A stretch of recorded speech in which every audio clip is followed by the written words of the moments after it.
சத்குருவே சிவம். Just ஒரு awareness video. இங்கே பாருங்கள், பச்சை மிளகா இந்த மாதிரி எல்லோ கலர் சுருங்கினது. நம்ம ரொம்ப அல்பத்தனமாக இதெல்லாம் நம்ம சாம்பாருக்கு போட்டுக்கலாம், உப்புமாவுக்கு போட்டுக்கலாம் அப்படின்னு சொல்லி நம்ம போடுறதுக்கு ட்ரை பண்ணுவோம். பச்சை மிளகா, காஞ்ச மிளகா எதுவுமே எல்லோ கலர். இப்போ வாட்ஸ்அப்பில் வந்துட்டே இருக்க நிறைய மெசேஜு. பட் நம்ம அதை பற்றி கவலையே படுறதில்ல. இந்த பச்சை மிளகாவை நம்ம யூஸ் பண்ணவே கூடாது. இதுதான் கேன்சர் நம்மளுக்கு வர்றதுக்கு நிறைய வாய்ப்பு இருக்குது. அதனால் தயவுசெய்து இந்த பச்சை மிளகாவை எல்லாருமே தூக்கி எரிஞ்சிருங்க.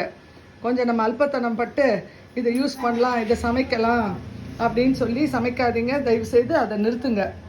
இதுக்கு தான் ஒரு அவேர்னஸ்க்காக தான் போடுறேன். பச்சை மிளகாவை தயவுசெய்து யூஸ் பண்ணாதீங்க. அதே மாதிரி பலாப்பழம் நிறைய சாப்பிடுங்க. எல்லோரும் இந்த சீசனில் பலாப்பழம் சாப்பிடுங்க. அந்த விதை அது அவ்வளோ நிறைய நம்மளுக்கு அட்வான்டேஜ் இருக்குது. அந்த விதையில், அந்த கொட்டையில் நிறைய அட்வான்டேஜஸ் இருக்குது. பலாப்பழம் சாப்பிடலாம். ஆனால் பச்சை மிளகா இதை சாப்பிடவே கூடாது யாரும். இதை அப்படியே ஸ்டாப் பண்ணிவிடுங்க. வாழ்க வளமுடன், நேர்மையாக. அடுத்த வீடியோவில் உங்களை சந்திக்கிறேன். Stay blessed.